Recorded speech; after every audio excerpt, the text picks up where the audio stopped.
Selamat sore Bapak Ibu Saudara yang saya kasih. Ya, bagaimana kabarnya? Ya, saya berterima kasih buat kesempatan yang diberikan pada hari ini untuk melayani Tuhan tadi pagi dan sore ini Saudara untuk menyampaikan firman Tuhan di tempat ini selalu merupakan satu kehormatan ya untuk melayani Tuhan. Saudara, mari kita buka di Injil Matius pasal yang ke-17 ayat yang ke-14. Saudara, kembali judulnya ya, kembali ke slide pertama. Sebenarnya sampai ayat yang mulai ayat 14 sampai ayat yang ke-20, saudara nanti bisa baca sendiri di rumah, tapi karena waktu saya akan membaca mulai ayat yang ke-17 saudara, 19 saudara ya, iman yang bertumbuh. Next ya, Matius 17 ayat yang ke-19 sampai yang ke-20 saudara. Kemudian murid-murid Yesus datang dan ketika mereka sendirian dengan dia, bertanyalah mereka, mengapa kami tidak dapat mengusir setan itu? Saudara, cerita sebelumnya nanti kalau saudara baca saudara ya, ini ada anak yang sakit ayan ya, zaman dulu sakit ayan itu identik dengan kerasukan setan. Dan saudara, murid-muridnya mencoba untuk mengusir itu saudara, mendoakan saudara, tapi saudara tetap saja kondisinya sama. Kemudian mereka tanya kepada Tuhan Yesus, mengapa kami tidak dapat usir setan itu? Perhatikan kata-kata Tuhan Yesus di ayat yang ke-20 saudara. Ia berkata kepada mereka, karena kamu kurang percaya.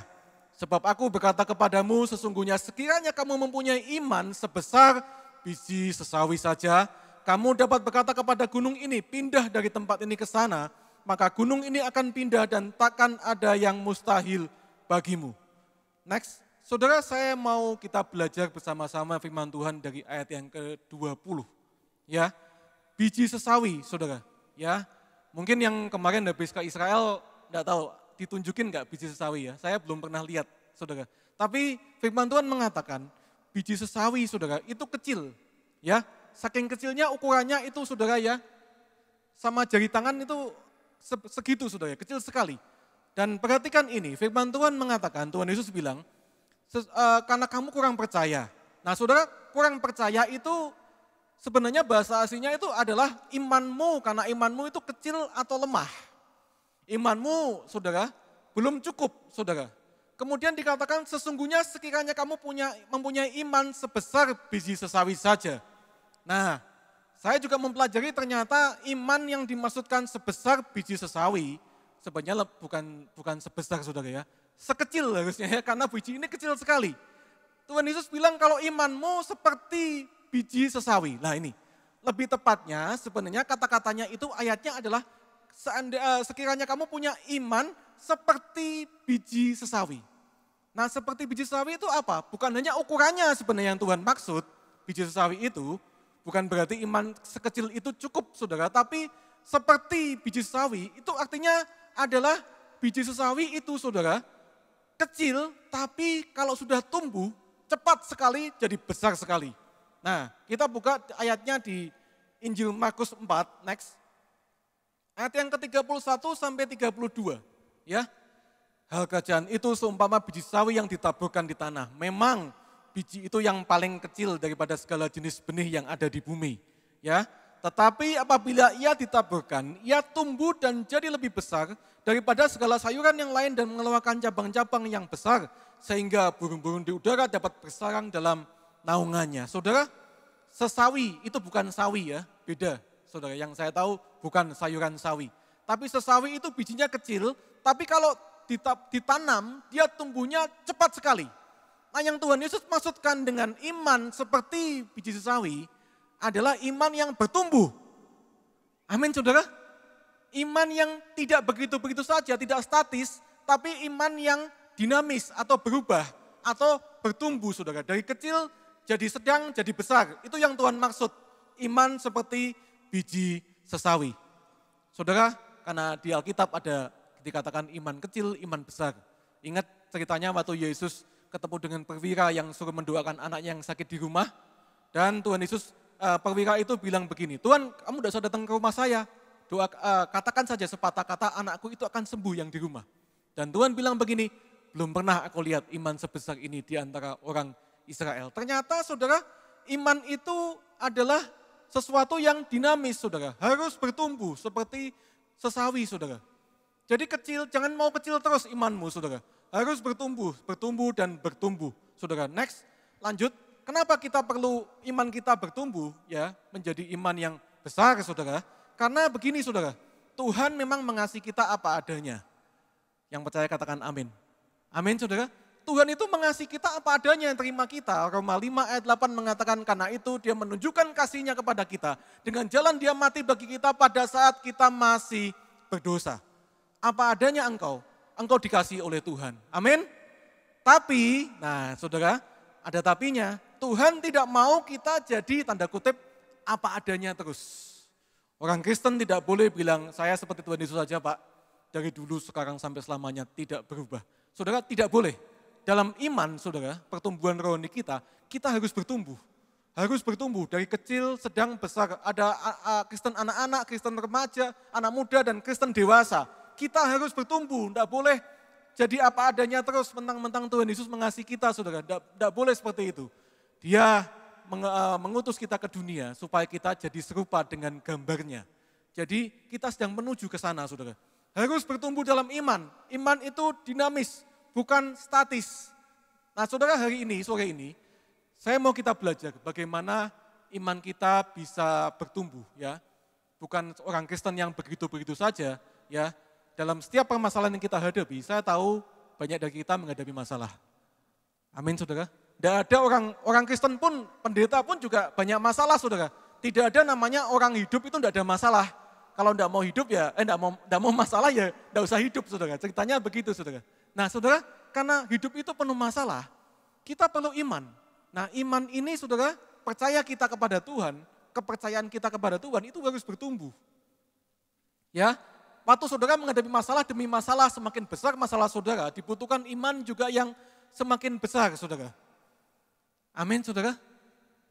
Aminnya semakin pelan, dari wajahnya kelihatan banyak masalah. Saudara sama saudara ya, mari kita belajar iman, bagaimana bertumbuh dalam iman yang Tuhan mau saudara.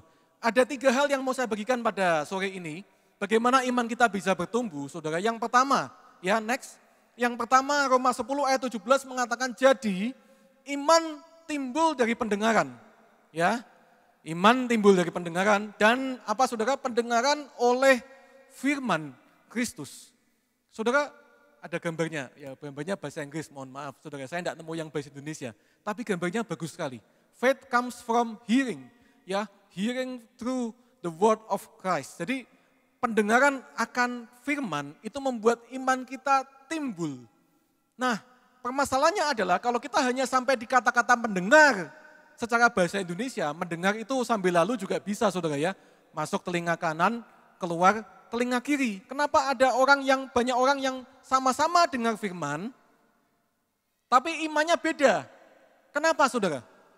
Loh kan sama-sama dengar, firmannya kan bilang iman timbul dari pendengaran. Setelah saya pelajari, next saudara, ternyata mendengar yang dimaksud dari ayat ini saudara, itu bukan hanya dengar sambil lalu, kemudian masuk telinga kanan, keluar telinga kiri, kemudian lupa. Bukan saudara. Mendengar menurut bahasa aslinya adalah, yang pertama saudara, saya mau bagikan begini. Mendengar itu berarti begini, mendengar dari posisi dari bawah. Artinya saudara mendengar, Tuhan ada di atas dan saudara di bawah begini, saudara dengar. Dalam posisi saudara sebagai hamba dan Tuhan adalah Tuhan. Artinya kalau kita dengar firman Tuhan itu seperti dengar perintah atasan kepada bawahan. Nah perintah atasan kepada bawahan, saudara itu berarti bawahan harus tunduk, posisi siap. Untuk apa? Untuk melakukan. Amin saudara. Terjemahan aslinya mengatakan mendengar, itu berarti mendengar dan melakukan. Saudara, tidak ada kata-kata bahasa Ibrani dan bahasa Yunani yang bilang mendengar hanya mendengar kemudian lupa. Tidak saudara, mendengar yang diajarkan di firman Tuhan, di ayat-ayat Alkitab adalah mendengar untuk melakukan. Itu yang membuat iman timbul. Jadi tidak heran kenapa orang bilang, Pak saya sering dengar firman Tuhan tapi kok iman saya kok begitu-begitu aja. Jawabannya ini saudara, berarti engkau belum jadi pelaku. Belum melakukan firman, makanya tidak timbul iman. Bukan hanya dengar biasa, kalau dengar biasa, saudara semua juga bisa. Saudara, orang tidak percaya Yesus juga dengar firman, tapi mendengar itu saudara memposisikan diri saudara untuk melakukannya. Nah, saudara Yakobus juga mengatakan, saudara ya, Mendengar itu hendaklah kamu jadi pelaku firman, bukan hanya pendengar saja. Amin saudara. Pelaku firman bukan hanya pendengar, jadi mendengar bukan untuk melupakan. Yakobus mengatakan begini, kalau engkau dengar firman kemudian engkau lupa, tidak lakukan, itu seperti engkau menipu diri sendiri. Seperti mengkhianati diri sendiri, itu bahasa aslinya mengatakan begitu. Nah, bukankah iman tanpa perbuatan adalah iman yang mati saudara? Amin. Jadi kalau engkau bilang beriman tapi engkau tidak berbuat melakukan firman, itu bukan iman saudara. Iman itu dikatakan timbul kalau engkau mendengar dan melakukan firman Tuhan. Jadi saudara, jangan salah, ayat ini mengatakan iman timbul dari pendengaran. Tapi mendengar itu berarti harus melakukan supaya timbul iman. Tidak bisa kita hanya sekedar dengar kemudian kita lupa, ujuk-ujuk tiba-tiba otomatis timbul iman, tidak bisa. Iman itu harus percaya pada firman, kemudian melakukannya, barulah akan timbul iman, saudara. Nah, saudara saya mau bukakan satu ayat di Yakobus 2 ayat 19, next. Dikatakan begini, engkau percaya bahwa hanya ada satu Allah saja, ya percaya itu berarti iman, saudara.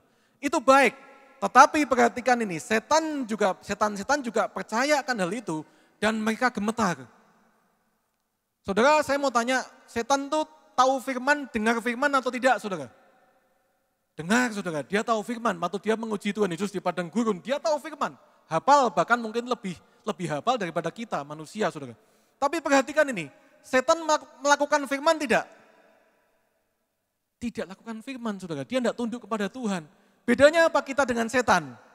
Sama-sama dengar, tapi kita melakukan. Makanya kita beriman, kita timbul iman. Setan tidak beriman sama Tuhan Yesus, karena dia hanya dengar biasa, tidak lakukan, saudara. Jadi kesimpulannya, kalau saudara hanya dengar dan saudara tidak melakukan firman, berarti saudara sama dengan bukan saya yang ngomong. Ya, saudara, firman Tuhan yang ngomong, saudara. Makanya hari ini dengar firman, jangan hanya dengar. Lakukan, percaya, imani, terima dalam hati. Karena setan itu juga tahu firman dan bahkan dia gemetar. Seringkali kita dengar firman, kita tidak takut, tidak gemetar. Setan itu gemetar, saudara. Luar biasa, bukan memuji setan, tapi kita harus lebih baik dari setan, saudara. Amin, saudara. Pertama, iman timbul dari pendengaran, pendengar berarti untuk melakukan. Yang kedua, bagaimana caranya iman kita bisa bertumbuh, saudara? Yang kedua, next. Ya, iman itu, saudara, bertumbuh melalui kasih, saudara. Nah, faith is activated by love. Maksudnya iman itu diaktifkan, saudara, digerakkan, bekerja oleh kasih. Loh kok bisa? Ayatnya di mana? Galatia 5 ayat 6, next. Iman itu digerakkan, bekerja oleh kasih. Galatia 5 ayat 6 mengatakan, sebab bagi orang-orang yang ada dalam Kristus Yesus, hal bersunat atau tidak bersunat tidak punya suatu arti. Hanya iman yang bekerja oleh kasih. Saudara, iman itu diaktifkan, digerakkan, punya kekuatan, energi, tambahan itu karena kasih. Kalau saudara tidak punya kasih, iman saudara ya tidak akan bisa bertumbuh dengan cepat. Karena iman itu digerakkan oleh kasih. Saya mau kita belajar lebih dalam ya tentang kasih ini saudara ya. Efesus 3:17 mengatakan, sehingga oleh imanmu Kristus diam dalam hatimu dan kamu apa saudara? Berakar serta berdasar di dalam kasih. Nah kata-kata kasih di dua ayat ini saudara itu bukan kasihnya manusia. Ini kasihnya Tuhan kepada manusia, kepada kita semua, yaitu agape, saudara. Agape ini bukan kasih-kasih biasa, ini bukan kasih orang sesama lawan jenis kepada sesama saudara, bukan, saudara. Ini kasih Tuhan kepada manusia yang bisa menggerakkan iman, saudara, next. Itu adalah kasih Kristus kepada kita. Yang bisa mengaktifkan iman, itu adalah kasihnya Tuhan kepada kita. Makanya Paulus bilang di Efesus 3 lanjutan ayat tadi saudara, ayat 18-19, aku berdoa supaya kamu bersama-sama dengan segala orang kudus dapat memahami betapa lebar dan panjang dan tingginya dan dalamnya kasih Kristus, saudara. Ini yang bisa menggerakkan iman kita dan dapat mengenal kasih itu sekalipun ia melampaui segala pengetahuan. Aku berdoa supaya kamu dipenuhi di dalam seluruh kepenuhan Allah. Apa itu kepenuhan Allah? Mengenal kasih Kristus, saudara. Ya, kasih Kristus memenuhi kita karena Allah adalah kasih. Kalau kita terima kasih Allah, agape itu, saudara, kasih yang tanpa syarat, itu akan mengaktifkan iman kita semakin bertumbuh. Next, lanjut, saudara. kasih atau agape ini saudara di firman Tuhan, itu saudara kalau kita belajar ya di perjanjian baru, satu perintah yang baru Tuhan Yesus bilang. Ada satu perintah yang baru kalau di perjanjian lama di Matius 22, 37 sampai 40 saudara, ya mengutip dari Ulangan 6 ayat 5, dikatakan kasih itu begini saudara. Kasihilah Tuhan Allahmu dengan segenap hatimu, segenap jiwamu, segenap akal budi, kekuatan, dan seterusnya. Dan Tuhan Yesus bilang kepada kasihlah sama manusia seperti dirimu sendiri. Kasihilah, kasihilah, dan kasihilah. Saudara, Tuhan Yesus bilang pada kedua hukum inilah tergantung seluruh hukum Taurat dan kitab para nabi. Hukum Taurat perjanjian lama itu mengatakan kasihilah, kasihilah. Tapi perjanjian baru menggenapinya beda saudara. Karena Tuhan tahu bahwa manusia tidak bakal mampu atau kuat, sanggup untuk mengasihi Allah dengan kasihnya, kasih manusia tidak akan sanggup saudara. Makanya Tuhan bilang di 1 Yohanes 4 ayat 10 begini saudara. Inilah kasih itu, ini perjanjian baru saudara. Perjanjian baru itu setelah darah Yesus tertumpah di kayu salib. Inilah kasih atau agape itu. Bukan kita yang telah mengasihi Allah. Perhatikan, ini urutannya saudara. Tetapi apa saudara? Allah yang telah mengasihi kita. Ini yang disebutkan sebagai kasih yang semula, saudara. Kasih yang semula itu bukan kasih kita kepada Allah, bukan saudara. Tapi kasih Allah yang lebih dulu mengasihi kita dan yang telah mengutus anaknya sebagai pendamaian bagi dosa-dosa kita. Saudara, hendaknya kita semua memahami, saudara, bahwa engkau tidak akan mampu mengasihi Allah tanpa kasih yang lebih dulu engkau terima di dalam hidupmu. Amin, saudara. Kita tidak akan mampu mengasihi Tuhan, saudara, dengan kasih ke manusia, tidak bakal mampu. Kasih manusia terbatas, apalagi kita mengasihi musuh, orang yang membenci kita tidak akan mampu kecuali agape atau kasih Allah itu sudah turun, sudah memenuhi kita, hati kita.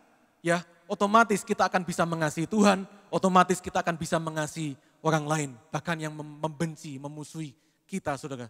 Next, saudara, kasih Allah kepada kita itu, saudara, Yohanes 3 ayat 16 mengatakan karena begitu besar kasih Allah akan dunia ini.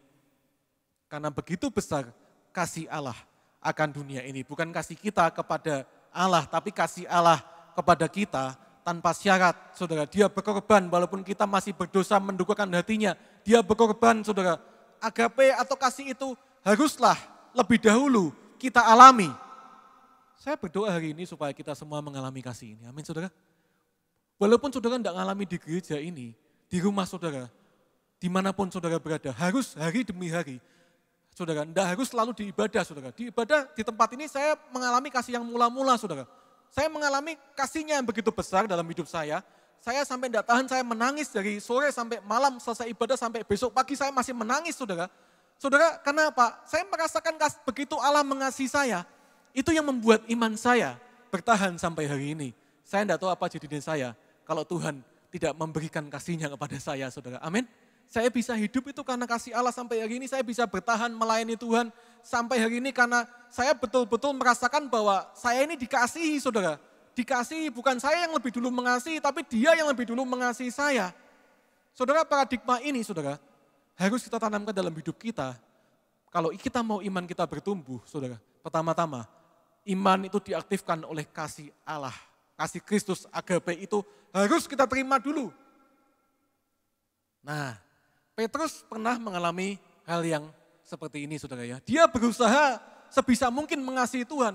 Petrus, saudara tahu Rasul Petrus, Rasul yang berani. Paling tidak di omongannya, saudara. Dia bilang, walaupun mereka semua terguncang imannya, aku tidak, Tuhan. Dan Petrus bilang apa lagi? Saudara, nyawaku akan aku berikan kepadamu. Apa kata Tuhan Yesus? Petrus, sebelum ayam berkokok, engkau sudah menyangkal aku 3 kali. Kenapa? Dia menggunakan berusaha mengasihi Allah tanpa dia tahu, belum sadar bahwa Allah itu begitu menerima dia, mengasihi dia. Dia belum menerima kasih Allah yang sesungguhnya dan dia berusaha mengasihi dengan kasihnya. Makanya Petrus gagal, saudara. Petrus menyangkal. Tapi tahukah saudara, kapan Petrus bertobat? Kapan Petrus menerima kasih Allah, saudara? Waktu dia didatangi Tuhan Yesus setelah Tuhan Yesus bangkit. Petrus, anak Yohanes, apakah engkau agape aku? Tuhan tanya. Tidak mungkin Petrus bisa mengasihi Tuhan dengan kasih yang begitu, saudara. Petrus bilang, iya Tuhan, tapi sambil menangis, saudara. Sampai 3 kali Tuhan tanya, saudara. Di pertanyaan ketiga, Tuhan tanya Petrus, apakah kamu mengasihi aku? Bukan dengan agape lagi yang ketiga pertanyaannya. Tapi dengan kasih manusia, kasih phileo. Petrus, apakah engkau phileo aku atau mengasihi dengan kasih seperti persaudaraan? Barulah Petrus bilang, ya Tuhan, aku sanggup hanya mengasihi engkau seperti itu. Saudara, sampai di titik itu, Petrus menangis, dia bertobat, dia tahu betul bahwa agape, kasih Allah itu begitu dahsyat dan dia menerima dia apa adanya. Sudah berdosa, sudah menyangkal, masih dikasihi. Petrus dipakai Tuhan luar biasa setelah itu peristiwa itu, saudara. Dan saudara tahu siapakah rasul yang paling bertahan paling lama, saudara? Hidupnya, matinya paling terakhir siapa rasul itu, saudara? Menurut catatan sejarah yang paling akhir mati dari 12 murid adalah rasul yang paling dikasihi. Yang merasa paling dikasihi. Yohanes, saudara, siapa Yohanes? Dia nulis di Alkitab, di Injil Yohanes, Injilnya sendiri dia tulis murid yang paling dikasihi. Siapa dia? Yohanes. Kegeeran rupanya Yohanes. Tapi tidak apa-apa saudara, ini GR yang bagus. Karena dia bilang, aku dikasihi, aku dikasihi. Di akhir hidupnya, dia bertahan paling akhir. Dan tahukah saudara siapa murid yang bertahan di bawah salib Kristus, saudara? Siapa murid yang ada di bawah salib Tuhan Yesus? Yang lain udah enggak ada, muridnya lari semua, saudara, enggak berani. Tapi siapa yang ada di bawah salib Kristus? Adalah murid yang paling dikasihinya. Saudara, saya berdoa hari ini, seperti Daud, saudara, dikatakan Daud itu artinya kenapa dia kuat. Nama Daud itu berarti adalah yang dikasihi. Daud tahu betul dia ini dikasihi Tuhan, makanya dia kuat, saudara. Daniel juga dikatakan, saudara, hai Daniel, engkau adalah orang yang dikasihi. Makanya dia kuat, saudara Daniel. Tuhan Yesus, saudara, memberikan contoh kepada kita. Waktu dia dibaptis keluar dari air, sebelum dicobai di padang gurun, dia dapat kekuatan yang baru dari surga. Tuhan Yesus menerima kasih Bapa dan Bapa bilang begini, inilah anakku yang kukasihi, kepadanya lah aku berkenan. Jadi kekuatan bagi Tuhan Yesus untuk menghadapi pencobaan di padang gurun. Kenapa tidak dikatakan inilah anakku yang mengasihi aku? Saudara, karena Tuhan Yesus bilang, seperti aku tinggal dalam kasih Bapakku, demikianlah kamu harus tinggal di dalam kasihku. Saudara, Tuhan Yesus memberikan contoh bahwa saudara harus terima kasih Allah dulu. Amin saudara. Harus terima kasih agape dulu, barulah saudara bisa mengasihi, barulah saudara bisa mengaktifkan, menguatkan iman saudara. Kalau saudara menerima kasih Allah, saya yakin otomatis saudara, auto saudara, ya iman saudara akan bertumbuh. Karena saudara percaya penuh bahwa saudara tidak pernah sendirian. Karena saudara tahu saudara dikasihi, saudara ini tidak pernah ditinggalkan. Amin saudara. Iman akan bertumbuh melalui kasih. Paulus bilang, saudara Galatia 2 ayat 20 next. Namun aku hidup, tetapi bukan lagi aku sendiri yang hidup, melainkan Kristus yang hidup di dalam aku. Dan hidupku yang kuhidupi sekarang dalam daging adalah hidup oleh iman dalam anak Allah yang telah mengasihi aku dan menyerahkan dirinya untuk aku. Luar biasa Paulus, rasul yang hebat itu sadar betul bahwa dia hidup oleh iman dalam kasihnya Tuhan Yesus, saudara. 1 Korintus 13 sebelum saya masuk bagian terakhir, saudara. 1 Korintus 13 mengatakan begini, sekalipun aku punya karunia untuk bernubuat dan mengetahui segala rahasia dan memiliki seluruh pengetahuan, dan sekalipun aku memiliki iman yang sempurna, luar biasa sekali, untuk memindahkan gunung, tetapi perhatikan jika aku tidak mempunyai kasih, yaitu agape, aku sama sekali tidak berguna, saudara. Buat apa iman yang sempurna? Buat apa karunia bernubuat? Buat apa mujizat, segala rahasia dan pengetahuan kalau engkau tidak punya kasih Allah di dalam hidupmu? Iman tidak akan bertumbuh, saudara. Dan saudara, demikianlah tinggal ketiga hal ini, yaitu iman, pengharapan dan kasih. Perhatikan yang paling besar di antaranya ialah kasih. Jadi kasih Allah dulu, barulah iman aktif. Saudara bisa nangkap saudara? Amin. Mari kita setiap waktu mengalami lawatan kasih Allah dalam hidupmu. Memampukan engkau untuk menjalani hidup dalam Tuhan. Amin saudara.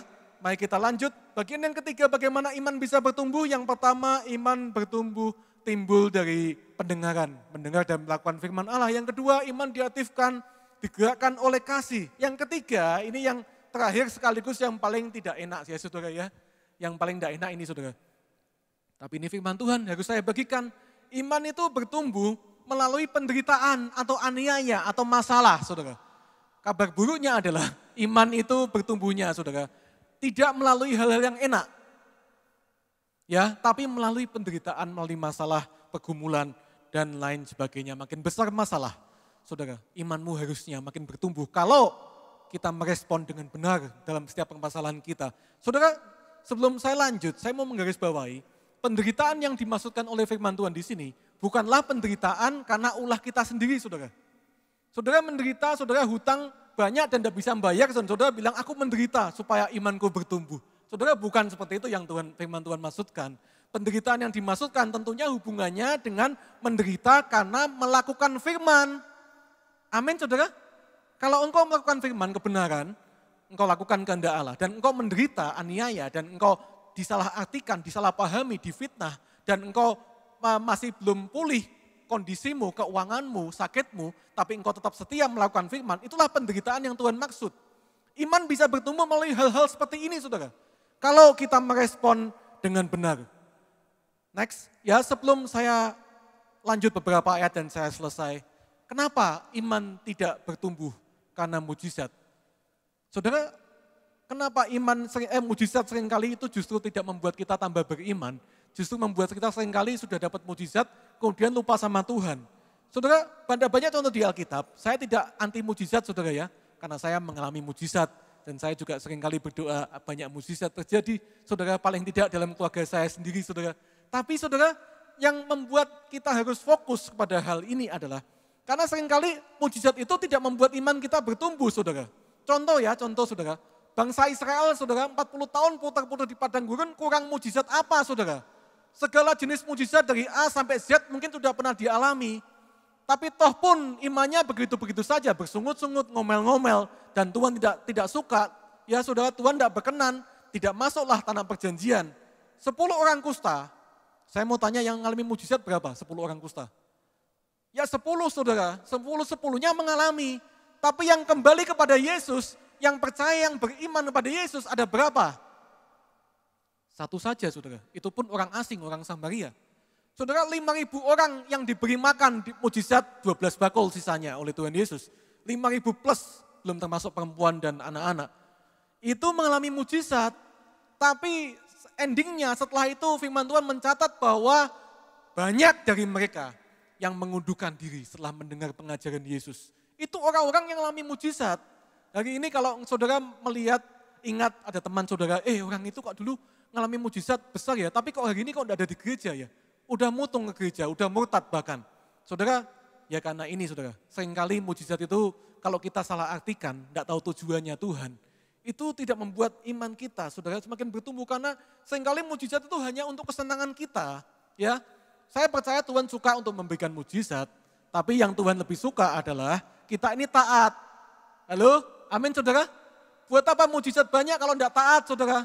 Ya, karena seringkali kita ini lupa fokusnya kepada mujizatnya, hal-hal yang spektakuler, tapi kita tidak fokus melakukan kehendak Allah. Yang menyenangkan Tuhan itu apa? Mujizat atau ketaatan, saudara? Kalau mujizat kita yang senang dong, amin. Mungkin Tuhan juga senang, tapi kita kan seringkali minta mujizat. Belum waktunya Tuhan tolong, minta maksa Tuhan. Karena apa? Untuk kesenangan kita, saudara. Tapi kalau taat, melakukan kehendak atau firman Allah, itu pasti menyenangkan Tuhan. Amin saudara? Pasti berkenan. Makanya orang Kristen kita jangan gagal fokus saudara ya. Jangan fokus kepada mujizat, tapi fokuslah kepada melakukan kehendak Allah saudara. Ibrani 11, nanti saudara baca di rumah saudara, tadi pagi saya sudah bagikan. Ibrani 11 tokoh-tokoh iman mulai Abraham, Ishak, Yakub sampai kemudian Deborah, Gideon, Barak dan Daniel. Kemudian selanjutnya tokoh-tokoh iman perjanjian lama saudara dan perjanjian baru saudara. Itu kalau saudara baca, itu tidak mengalami hal-hal semuanya mengenakan saudara. Kalau saudara baca tokoh-tokoh iman ini, pahlawan-pahlawan iman, itu mereka satu saudara. Yang membuat mereka beriman adalah karena mereka taat. Mereka disebutkan orang beriman karena mereka taat, melakukan kehendak Allah, bahkan menderita karena kebenaran. Bukan mereka orang yang beriman, aku beriman Tuhan sakit sembuh, aku beriman utang lunas, aku beriman orang mati bangkit. Tidak selalu seperti itu saudara. Tapi tokoh-tokoh iman walaupun menderita dikatakan mereka dipenjara, mereka diburu, mereka dibunuh. Bahkan mereka dikatakan tidak menerima yang dijanjikan oleh Tuhan. Nah bayangkan, tapi Ibrani mencatat mereka ini tetap beriman kepada Tuhan. Saudara, hati-hati kita mendefinisikan iman kita. Iman kita itu iman kepada apa saudara, kepada siapa? Kalau kita sungguh-sungguh mau beriman, tumbuh iman kita, saudara harus tangkap hal ini. Iman bertumbuh itu bukan hanya hal-hal yang enak, dalam hal yang mengenakkan secara daging.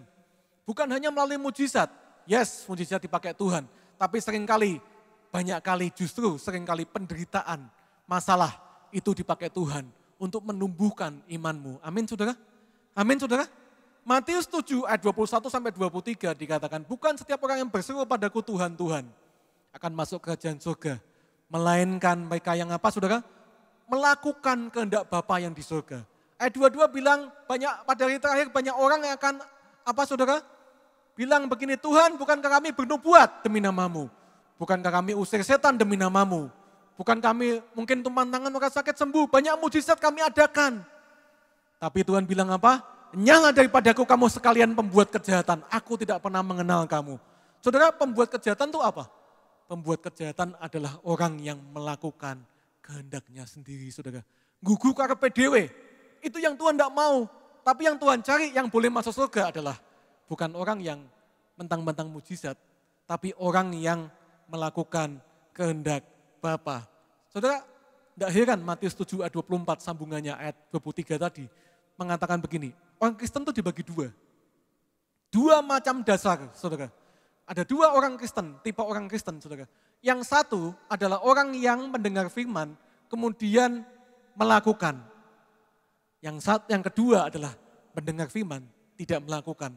Yang dengar firman itu seperti orang yang menggali dalam pondasinya, saudara, membangun rumah di atas batu, saudara, dengan segala kesulitannya. Kemudian waktu badai datang, rumah itu tetap kuat. Karena apa? Dasarnya kuat. Karena dia punya dasar yang benar, yaitu firman Tuhan, saudara. Tapi bukan hanya mendengar, firman Tuhan mengatakan, dengar dan melakukan. Kalau saudara hanya dengar tidak lakukan, saudara tidak punya dasar yang baik. Seperti apa? Orang bangun rumah di atas pasir. Waktu ada badai datang, hancurlah rubuhlah rumah itu dengan segala kerusakannya. Kenapa ada banyak orang yang saudara tidak tahan uji? Karena dia tidak merespon dengan benar di tengah-tengah penderitaan. Lanjut, next saudara. Yakobus 1 ayat 2 sampai 4, saudara. 3 ayat lagi dan saya selesai saudara, 3 bacaan lagi. Yakobus 1 ayat 2 sampai 4 mengatakan begini. Saudara-saudaraku, anggaplah sebagai suatu kebahagiaan. Aneh saudara ya. Anggaplah sebagai suatu kebahagiaan apabila kamu jatuh ke dalam berbagai-bagai pencobaan. Sebab apa saudara, kenapa kita harus berbahagia? Sebab kamu tahu bahwa ujian terhadap imanmu itu menghasilkan ketekunan.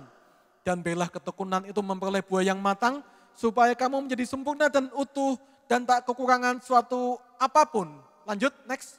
Roma 5 ayat 3 sampai 5 mengatakan kepada kita semua, bukan hanya itu saja, kita malah bermegah juga. Bermegah itu juga senang, bangga saudara. Dalam kesengsaraan kita, penderitaan kita karena kebenaran firman Tuhan. Karena kita tahu bahwa kesengsaraan itu menimbulkan ketekunan. Dan ketekunan menimbulkan tahan uji. Dan tahan uji menimbulkan pengharapan. Dan pengharapan tidak mengecewakan karena kasih Allah telah dicurahkan dalam hati kita oleh Roh Kudus yang telah dikaruniakan kepada kita. Saudara, kita butuh ketekunan, saudara. Amin. Kita butuh ketekunan. Tapi ketekunan yang dimaksud di sini bukan ketekunan yang seperti anak sekolah belajar dengan tekun supaya ujiannya berhasil. Bukan hanya seperti itu. Tapi ketekunan yang Tuhan maksud, saudara, ketekunan yang menimbulkan tahan uji, saudara. Ujian terhadap iman menimbulkan ketekunan. Ketekunan membuat kita tahan uji. Nah, ketekunan ini yang adalah artinya tahan atau sabar dalam penderitaan. Nah ini saudara, bahasa aslinya ketekunan ini adalah sabar menderita atau tahan menderita. Nah, saudara, orang Kristen tuh harus tahan menderita karena kebenaran tentunya. Amin saudara. Harus kuat, strong saudara kalau anak muda sekarang. Tidak boleh orang Kristen lemah, tidak boleh saudara. Melalui banyak hal masalah yang Tuhan izinkan terjadi dalam begitu kita. Kalau kita merespon dengan benar saudara, next. Kalau kita merespon dengan benar, ini rumusnya saudara. Kalau kita berespon benar dalam setiap pergumulan kita, Iman di tengah-tengah ujian, kalau kita merespon kita ini bahagia, kita bermegah, kita ini taat sama Tuhan, hasilnya adalah ketekunan, tahan dalam penderitaan, kesabaran, kemudian ketekunan menimbulkan tahan uji. Tahan uji menimbulkan pengharapan. Tuhan mencari di akhir zaman ini umatnya, orang Kristen yang tahan uji. Amin saudara. Bukan menakut-nakuti tapi dunia ini tidak semakin baik saudara. Dunia tidak semakin baik. Akhir zaman ini saudara, kasih kebanyakan orang jadi dingin. Orang semakin sadis saudara. Tidak tanggung-tanggung, banyak pembunuhan yang kejam dan lain sebagainya. Saudara, dunia tidak semakin baik, bahkan penganiayaan akan tiba dan sudah tiba di beberapa tempat. Orang Kristen kalau hanya enak-enakan saja mengenakan dagingnya saudara, itu tidak akan bisa bertahan. Kita butuh iman yang seperti ini. Yang bisa bertahan di tengah penderitaan, ketekunan, tahan menderita, sabar, tahan uji. Ini yang Tuhan mau saudara, di tengah-tengah umatnya hari-hari ini. Respon kita harusnya, kita berbahagia, kita berbangga, kita bermegah. Ayat yang terakhir saudara, saya akan bacakan bagi kita semua. Kita perlu ketekunan hari-hari ini. Ibrani 10 ayat 35 sampai 39 saudara, ya 4 ayat terakhir saudara. Sebab itu janganlah kamu melepaskan kepercayaanmu atau imanmu. Karena besar upah yang menantinya. Amin saudara. Kita semua dikasih Tuhan, kita semua pasti masuk surga. Amin. Yang menjamin bukan saya tapi Tuhan. Firman-Nya menjamin kalau engkau percaya, engkau dengan imanmu, engkau akan diselamatkan. Tapi saudara, kalau engkau rindukan, engkau mau mendapatkan upah saudara, jangan lepaskan imanmu atau kepercayaanmu. Sebab kamu memerlukan ketekunan, supaya sesudah kamu melakukan kehendak Allah. Nah, melakukan kehendak Allah juga perlu sabar, perlu tekun saudara. Kamu memperoleh apa yang dijanjikan itu. Kalau kita ingin memperoleh janji Tuhan, tidak cukup lakukan kehendak Allah, tapi kita perlu ketekunan hari-hari ini. Next saudara, sebab sangat sedikit, bahkan sangat sedikit waktu lagi. Dan yang akan datang sudah akan ada tanpa menangguhkan kedatangannya. Kita semua beriman percaya Yesus akan segera datang. Amin saudara. Tapi waktu anak manusia itu datang, adakah dia mendapati iman di bumi saudara? Iman yang seperti apa yang Tuhan cari? Tentunya iman yang berkenan. Iman yang berkenan itu seperti apa? Iman yang bertumbuh, yang tahan uji saudara. Tetapi orangku yang benar akan hidup oleh iman. Dan apabila ia mengundurkan diri, maka aku tidak berkenan kepadanya. Ayat yang terakhir, tetapi kita bukanlah orang-orang yang mengundurkan diri dan binasa, tetapi orang-orang yang percaya dan yang beroleh hidup. Amin saudara. Sebelum saya selesai, kita nyanyikan pujian, kita berdoa. Saya mau bersaksi saudara.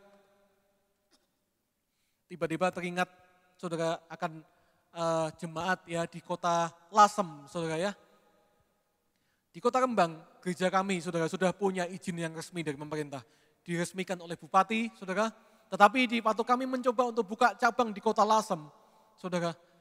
Dengan jalur yang resmi ya. Lapor kepada lingkungan, tanda tangan, saudara sudah dapat semua, kepada pemerintah, lurah, camat, kemudian FKUB. Ternyata saudara, di FKUB itu saudara, itu kita ada ganjalan saudara, sampai hari ini.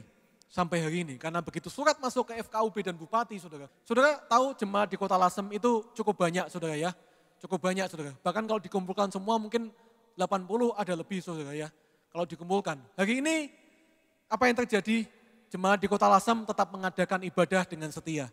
Dulunya hari Sabtu saudara, dalam bentuk persekutuan rumah doa. Dibikinlah rumah doa yang diadakan tiap hari Sabtu. Kemudian barusan diganti tahun ini setiap hari Selasa saudara. Dan saya melihat umat di sana saudara, jemaat di sana di tengah-tengah penderitaan aniaya yang mereka alami. Mereka harus beribadah dalam tekanan saudara. Justru yang saya lihat itu lebih bertumbuh saudara. Mohon maaf saya bukan membanding-bandingkan, tapi dibanding yang di Rembang, saya melihat umat-umatnya yang di Lasem itu lebih semangat. Imannya itu lebih radikal saudara. Lebih semangat cari jiwa. Lebih sungguh-sungguh walaupun. Dan betul Tuhan tambah-tambahkan jiwa baru. Ada yang anak muda, ada yang orang tua. Saudara, Tuhan tambah-tambahkan saudara. Dan saya melihat begini. Ternyata benar saudara. Di tengah-tengah penderitaan aniaya.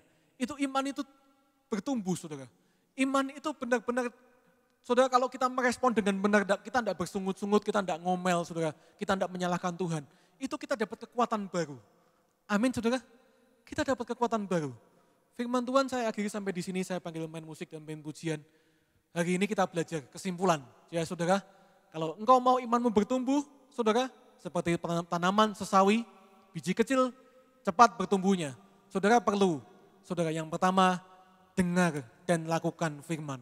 Saudara, jangan cuma dengar untuk melupakan, tapi jadi pelaku firman dan bukan hanya pendengar. Yang kedua, engkau perlu mengaktifkan imanmu terus menerus. Oleh apa, saudara? Oleh kasih. Kasih apa? Kasih Allah dalam hidupmu. Ya, kasih Allah dalam hidupmu harus engkau sadari. Engkau diterima apa adanya, makanya engkau harus juga menerima orang lain apa adanya. Saudara, dengan begitu imanmu akan tumbuh, akan aktif, akan memperoleh kekuatan yang baru. Engkau akan semakin percaya kepada Tuhan, karena engkau tahu kalau engkau dikasihi, tidak pernah ditinggalkannya. Yang terakhir, iman juga bertumbuh melalui penderitaan, saudara. Penderitaan karena kebenaran melakukan firman. Saudara, penderitaan ini saudara harus kita sikapi, respon dengan benar. Kita harus bahagia, harus bermegah, bukan hanya bersungut-sungut, saudara. Bukan hanya ngomel, saudara. Tapi kita harus bersyukur. Selalu bersyukur dalam segala keadaan, karena kalau dia izinkan itu terjadi, itu tidak akan melebihi kekuatan kita. Dan dia ada sesuatu yang dia janjikan di balik musibah, di balik penderitaan kita, saudara. Amin, saudara. Amin.